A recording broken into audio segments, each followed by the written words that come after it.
Hello everyone, welcome to the channel rudimental classes. आपका एक बार फिर से इस चैनल पर स्वागत है।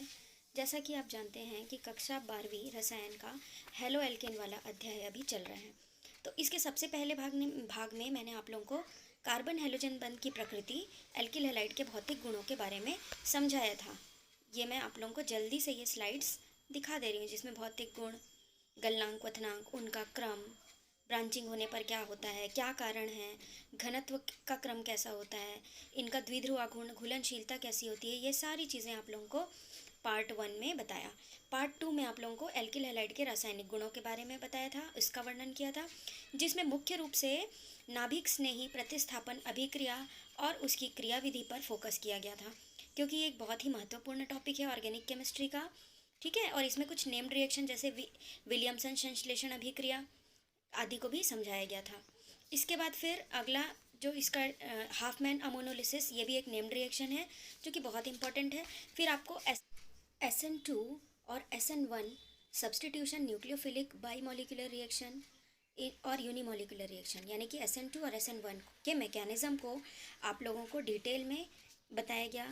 हम इसे SN2 SN1 क्यों कहते हैं ये भी बताया। फिर आपको यह भी बताया गया था कि SN2 में किस प्रकार जो अणु हैं उसका प्रतीपन हो जाता है, यानी कि इन्वर्जन हो जाता है। त्रिविम में किस तरह से वो उसका जो विन्यास है वो बदल जाता है, ये आप लोगों को बताया गया था। और ये भी हमने आपको समझाया था कि प्राथमिक एल्किल हैलाइड, द्वितीयक एल्किल हैलाइड और तृतीयक एल्किल हैलाइड में से कौन SN2 अभिक्रिया देगा, कौन SN1 अभिक्रिया देगा। आप लोगों को ये सारे वीडियोस जो हैं वो ध्यान से सुनने, समझने, देखने चाहिए, तभी आपको ये सारी चीज़ें समझ में आएंगी। यदि आप इसको स्किप करके स्पीड बढ़ा के जल्दी जल्दी से देख लेंगे तो कुछ भी समझ में नहीं आएगा। यदि आप इन टॉपिक को ठीक से समझना चाहते हैं तो इनके दोनों पार्ट के वीडियोज़ पहले से अवेलेबल हैं। और फिर SN1 मैकेनिज़्म को भी डिटेल में आप लोगों को समझाया था। इसके बाद विन्यास क्या होता है ये आपको बताया गया था, और ये पिछले वीडियो का लास्ट टॉपिक था। आज हम इसका पार्ट 3 यानी कि इसके ठीक आगे बढ़ेंगे। जो नाभिक रागी प्रतिस्थापन अभिक्रिया होती है तो इसमें जो त्रिविम रासायनिक पहलू है इसको समझेंगे। अभी आपको ये तो बता दिया कि SN2 अभिक्रिया जब होती है तो प्रतीपन हो जाता है, पर वास्तव में ये सारी चीज़ें क्या हैं और कैसे होती हैं इसको जानने के लिए आपको थोड़ा सा त्रिविम रसायन के कुछ बेसिक्स मालूम होने चाहिए। तो सबसे पहला इसका आता है ध्रुवण घूर्णकता। हम जो सामान्य प्रकाश देखते हैं उसमें हर दिशा में तरंगों का वाइब्रेशन होता रहता है। यहाँ पे आप डायग्राम में देख सकते हैं। जब इसे निकोल प्रिज्म में से गुजारा जाता है तो इसके बाकी वाइब्रेशन कैंसिल हो जाते हैं और केवल ये एक ही तल में वाइब्रेट होती हुई प्रकाश की किरण निकलती है, जिसे हम समतल ध्रुवित प्रकाश के नाम से जानते हैं।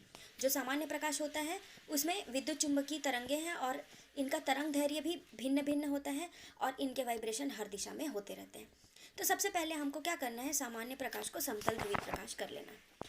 अब क्या होता है, जब इस समतल ध्रुवित प्रकाश को हम कुछ विशेष यौगिकों के विलयन में से जब गुजारते हैं तो इनकी दिशा बदल जाती है। या तो ये एंटी क्लॉकवाइज घूम जाते हैं या तो ये क्लॉकवाइज घूम जाते हैं। तो ऐसा सभी यौगिक के विलयन के साथ नहीं होता, केवल कुछ ही यौगिक के विलयन जो है वो समतल ध्रुवित प्रकाश को घूर्णित करने की क्षमता रखते हैं।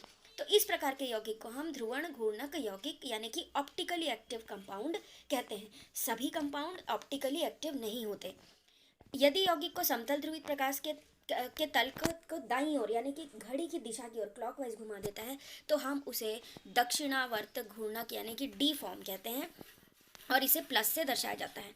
और यदि ये प्रकाश को के तल को बाईं ओर घुमाता है तो इसे हम एंटी क्लॉकवाइज यानी कि वाम ध्रुवण घूर्णक एल फॉर्म कहते हैं और माइनस से दर्शाते हैं। आप लोगों ने अक्सर देखा मार्केट में जो आप ग्लूकोज खरीदने जाते हैं तो उसमें लिखा रहता है ग्लूकोज डी लिखा होता है। तो वो जो डी है वो ऐसे ही नहीं लिखा गया, वो डेक्स्ट्रोफॉर्म को रिप्रेजेंट करता है यानी कि डी फॉर्म को। तो इस प्रकार के धन और माइनस यानी कि धनात्मक और ऋणात्मक समावयी को हम ध्रुवण समावयी कहते हैं। तो अब ये समावयता शब्द यहाँ पर आ गया। इनकी पूरी की पूरी संरचना एक जैसी होगी। कार्बन परमाणुओं की संख्या एक समान, हाइड्रोजन परमाणुओं की संख्या एक समान, यदि ऑक्सीजन मौजूद है तो ऑक्सीजन की परमाणुओं की संख्या एक समान, परंतु त्रिविम में इनका विन्यास भिन्न भिन्न होता है। तो ये ध्रुवण समावयी होते हैं और इस साथ ही साथ इनका जो समतल ध्रुवित प्रकाश के साथ व्यवहार है वो अलग होता है। अब आणविक असममितता, जिसे हम किरलता के नाम से भी जानते हैं, और प्रतिबिंब रूप, ये क्या होते हैं इनको समझ लेते हैं। तो कुछ यौगिक के जो क्रिस्टल होते हैं उनकी ज्यामिति का दर्पण प्रतिबिंब के रूप में पाए जाते हैं। तो सबसे पहले जो लुई पाश्चर थे उन्होंने 1848 में कुछ प्रयोगों के आधार पर आधुनिक त्रिविम रसायन की आधारशिला रखी थी और उन्होंने किरल कार्बन के बारे में बात की थी। अब ये किरल क्या होता है और किरलता क्या होती है इसको समझ लेते हैं। तो कोई भी अणु या परमाणुओं का समूह जब आप उसका प्रतिबिंब रूप बनाते हैं और यदि वो एक दूसरे पर अध्यारोपित नहीं होते तो इस प्रकार के परमाणु को असम्मित अणु कहा जाता है। इसको आप इस उदाहरण से समझिए। देखिए, जैसे यहाँ पर यदि हम M को दर्पण के सामने दिखाएं तो ये ऐसे ही दिखाई देगा। कोई भी बॉल या O लेटर को दिखाएं तो ऐसे ही दिखेगा। इसी प्रकार T और T, तो जब आप इसको उठा के इसके ऊपर रखोगे तो ये पूरी तरह से अध्यारोपित कर लेते हैं एक दूसरे को, तो इसे हम अकिरल कहते हैं।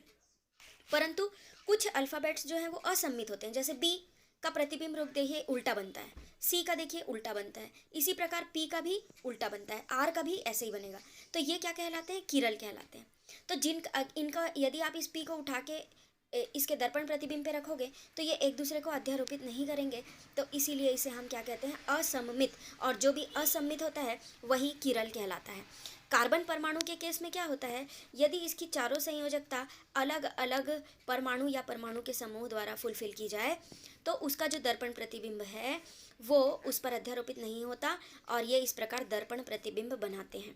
तो और ये किरल कार्बन कहलाते हैं। तो हम सामान्य शब्दों में किरल कार्बन किसे कह सकते हैं? जिसकी चारों संयोजकता अलग अलग परमाणु या परमाणु के समूह द्वारा पूर्ण होती है, उसे हम किरल कार्बन कहते हैं। यहाँ पर आप उदाहरण में देखिए, कार्बन की एक संयोजकता मेथिल ग्रुप से पूर्ण हो रही है, एक जो है वो OH हाइड्रोक्साइड से और एक हाइड्रोजन से और एक जो है वो C2 एक जो है वो CH3 से। तो यहाँ पर आप देखो कि दो जो है वो एक जैसे हैं, CH3 तो ये किरल कार्बन नहीं है।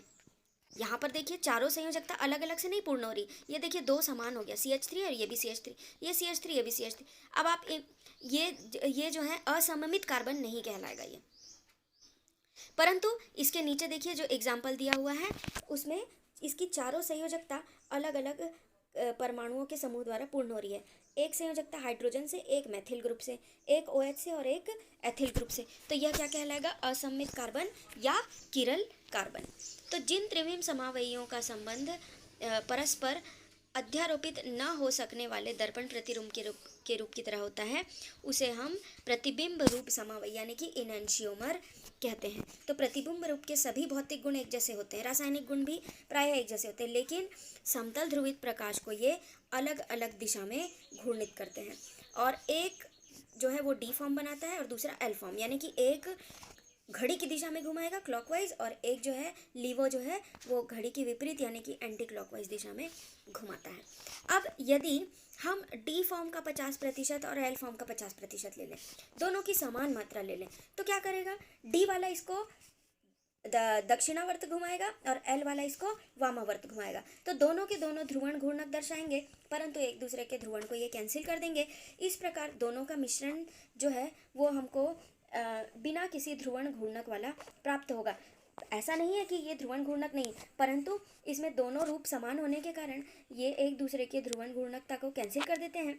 तो इस प्रकार जो मिश्रण प्राप्त होता है उसे हम रेसेमिक मिश्रण कहते हैं और यह प्रक्रिया रेसेमीकरण कहलाती है। प्रश्न आता है, ये इंपॉर्टेंट है कि रेसेमिक मिश्रण क्या होता है या रेसेमीकरण किसे कहते हैं। तो इसे हम DL यानी कि प्लस माइनस से दर्शाते हैं। इसमें 50% D फॉर्म और 50% L फॉर्म होता है। अगला पॉइंट है धारण, जिसे इंग्लिश में कहा जाता है रिटेंशन। इसका अर्थ है रिटेन किया हुआ है यानी कि कोई परिवर्तन नहीं हुआ। तो देखिए इसमें क्या होता है, धारण का अर्थ है अभिक्रिया के परिणाम स्वरूप कार्बन के पारित परमाणुओं या समूहों के समान व्यवस्थापन का समान विन्यास को बनाए रखता है। अभी इतना क्लिष्ट शब्दों में आपको नहीं, मैं आपको बहुत सरल शब्दों में समझाती हूँ। ये जो रूप है इसका, मान लीजिए ये डेक्स्ट्रोरोटेटरी है यानी कि D रूप है, तो अभिक्रिया के बाद जो नया प्रोडक्ट बनेगा वो भी D रूप में रहेगा। यदि ये L रूप में है तो जो नया प्रोडक्ट बनेगा वो भी किस में रहेगा? L रूप में। तो सरल शब्दों में हम क्या कह सकते हैं कि जो क्रियाकारक की ज्यामिति की व्यवस्था जिस प्रकार रहती है, ठीक उसी प्रकार जो नया प्रोडक्ट बनता है उसकी भी व्यवस्था रहती है, अर्थात इनका ध्रुवण केंद्र में कोई परिवर्तन नहीं होता। जैसे यहाँ पर देखिए 2 मेथिल ब्यूटेन 1 ऑल। तो ये जो 2 मेथिल ब्यूटेन 1 ऑल है, ये यहाँ पर लिवो रोटेटरी, देखिए माइनस फॉर्म है, ठीक। अब यहाँ पर क्या हो रहा है, हम ये OH समूह को प्रतिस्थापित करा रहे हैं किससे, क्लोराइड समूह से। तो अब ये क्या होता है, OH हटा और ठीक उसी जगह पर कौन आ गया, Cl आ गया, और इसकी ध्रुवण घूर्णकता में कोई भी परिवर्तन नहीं हुआ। तो इस प्रकार जब उनकी ध्रुवण घूर्णकता के केंद्र में किसी भी प्रकार का परिवर्तन नहीं होता, तब हम उसे कहते हैं रिटेंशन या धारण।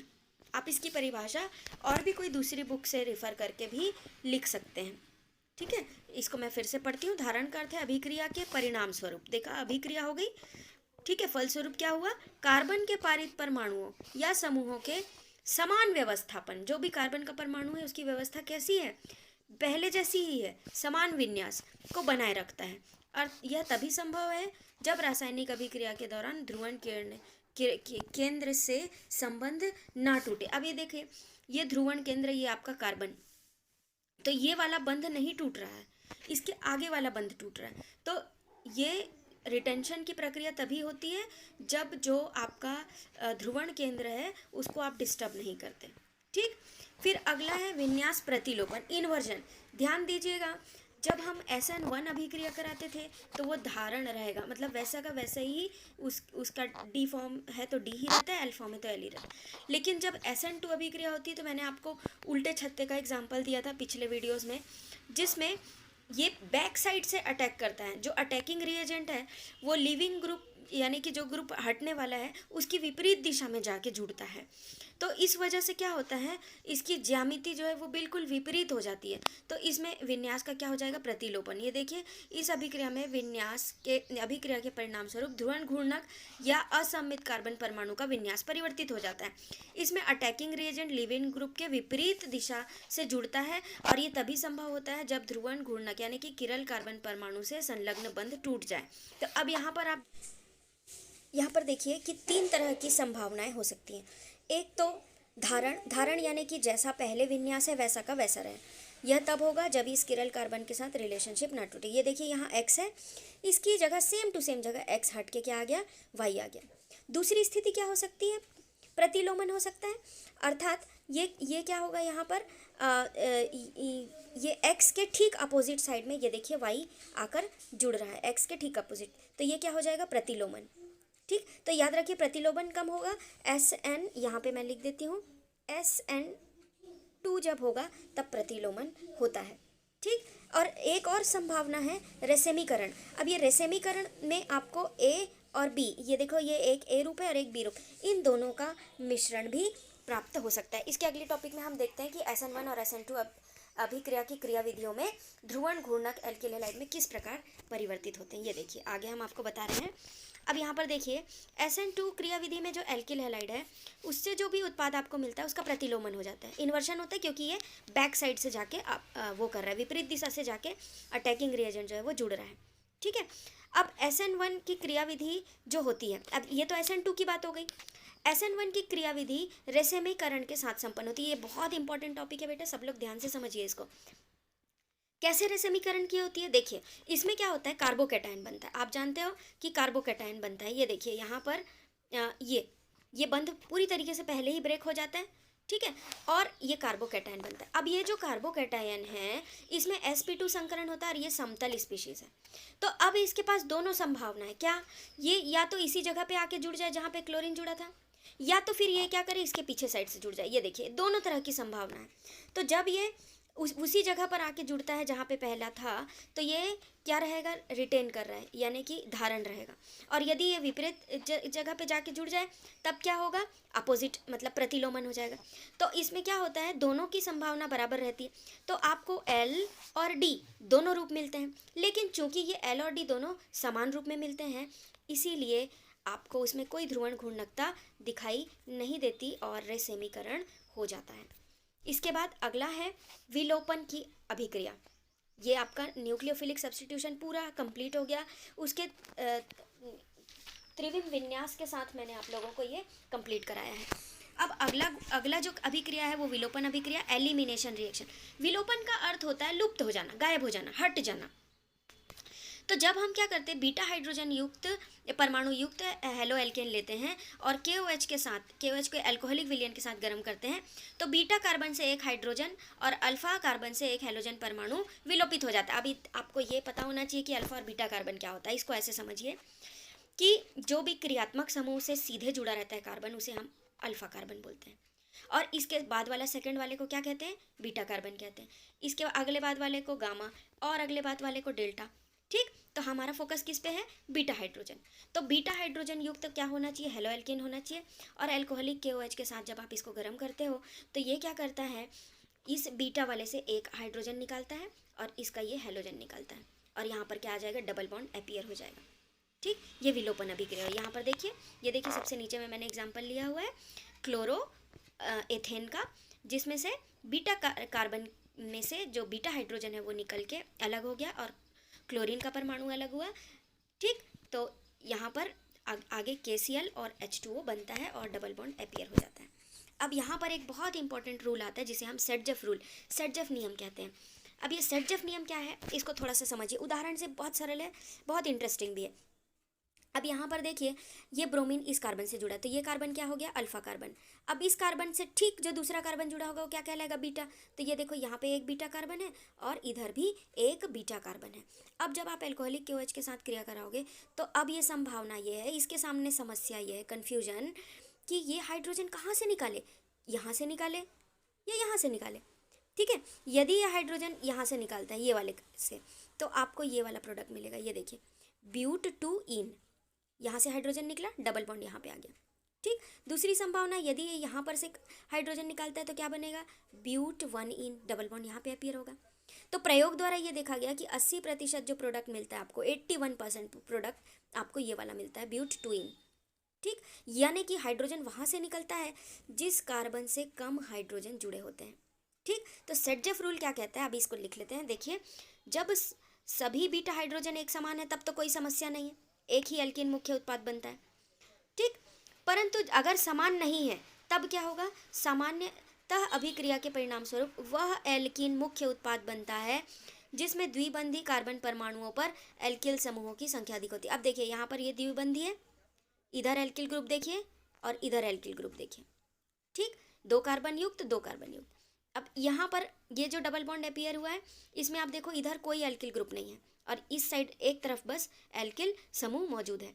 तो कौन सा मेन प्रोडक्ट बनेगा सेटजफ रूल के अनुसार, जिस द्विबंधी कार्बन परमाणुओं पर एल्किल समूहों की संख्या क्या होती है, अधिक होती है, यानी कि आपका ये फर्स्ट वाला प्रोडक्ट। ऐसा क्यों होता है भाई, ऐसा इसलिए होता है क्योंकि ज़्यादा एल्केलीकृत एल्कीन जो है वो कम एल्केलीकृत एल्कीन से अधिक स्थायी होता है। अर्थात ये जो 80% प्रोडक्ट बन रहा है ये ज़्यादा स्थायी है। क्यों ज़्यादा स्थायी है, क्योंकि यहाँ पर ये डबल बॉन्ड के कारण संयुग्मन होने की संभावना, इसकी ज़्यादा संयुग्मित संरचनाएं बनेंगी, इसीलिए यह इसका स्थायित्व बढ़ जाता है। ठीक, और ये आसानी से यही प्रोडक्ट देता है। इसके बाद अब ध्यान दीजिए, ये कन्फ्यूजन आता है कि विलोपन और प्रतिस्थापन, ये दोनों के दोनों एल्किल हैलाइड दे रहे हैं। यदि हम KOH की क्रिया कराते तो हमें ये कैसे पता चलेगा कि वो प्रतिस्थापन की अभिक्रिया देगा या विलोपन की अभिक्रिया देगा। तो इसको थोड़ा सा समझ लेते हैं। अणुओं का वह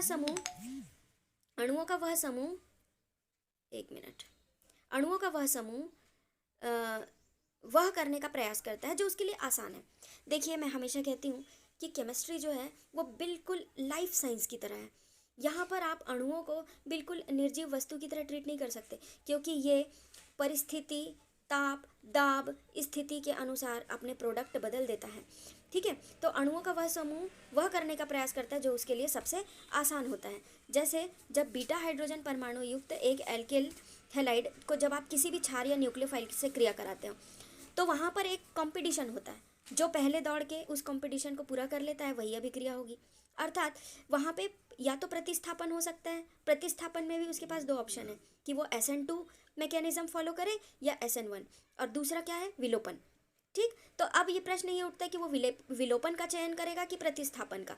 तो ये किस बात पे निर्भर करेगा, यह इस बात पे निर्भर करता है कि जो एल्किल हैलाइड है उसकी प्रकृति कैसी है, जो क्षार अटैक करने आ रहा है या जो न्यूक्लियोफाइल आ रहा है उसका आकार कैसा है, उसकी सामर्थ्य क्या है, अभिक्रिया की परिस्थिति क्या है, आपको सारी चीज़ें देखनी होती हैं। तो जो बड़े आकार का नाभिक रागी क्षार होता है वह क्या करता है, एक क्षार के समान व्यवहार करता है। अर्थात वो जल्दी से प्रोटॉन लेना चाहता है। ठीक है, तो प्रोटॉन का आहरण वो आसानी से करता है। तो अब इसको ये लास्ट पॉइंट सबसे इंपॉर्टेंट है कि प्राथमिक एल्किल हैलाइड जो है वो SN2 अभिक्रिया को प्राथमिकता देता है, वो विलोपन अभिक्रिया को नहीं देता प्राथमिकता। जबकि जो SN2 है द्वितीयक एल्किल हैलाइड है, वो SN1 अभिक्रिया देगा या फिर विलोपन देगा। परंतु दोनों में से क्या देगा ये किस बात पर निर्भर करेगा कि जो भी न्यूक्लियोफाइल आया है उसकी सामर्थ्य कैसी है।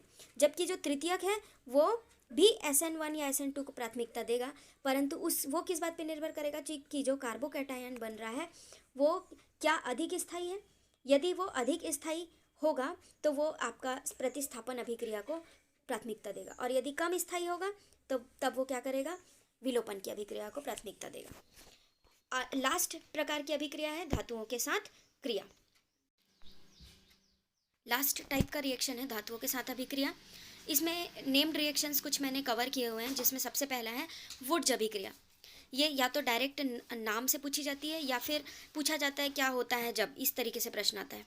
तो यहाँ पर क्या करते हैं, निर्जल ईथर की उपस्थिति में धात्विक सोडियम के साथ जब क्रिया कराते हैं तो एल्किल हैलाइड क्रिया करके उच्च एल्केन बनाते हैं। यहाँ पे देखिए ये जो एल्किल हैलाइड का हैलोजन परमाणु है वो सोडियम के साथ क्रिया करके सोडियम हैलाइड बना लेता है, और साथ में ये दोनों एल्किल समूह जुड़ जाते हैं और उच्च एल्केन का निर्माण करते हैं। यहाँ पर ये ड्राई ईथर के बजाय एनहाइड्रस ईथर ज़्यादा सही है, यानी कि निर्जल ईथर। तो यहाँ पर आप देखिए कि ये जो एथिल समूह है वो दोनों एथिल समूह जुड़ के यहाँ पर ब्यूटेन बना लिए हैं, और सोडियम क्लोराइड साथ में बाई प्रोडक्ट के रूप में बन रहा है। तो ये हाइड्रोकार्बन बनाने की विधि में वुड्स अभिक्रिया आप लोग पढ़ते हैं एक बार।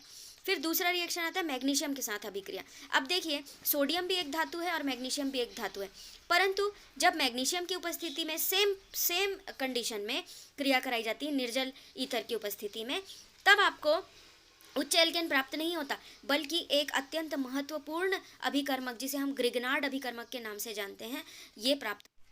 हाँ, तो यहाँ पर देखिए ये यहाँ पर एक प्रिंटिंग मिस्टेक है।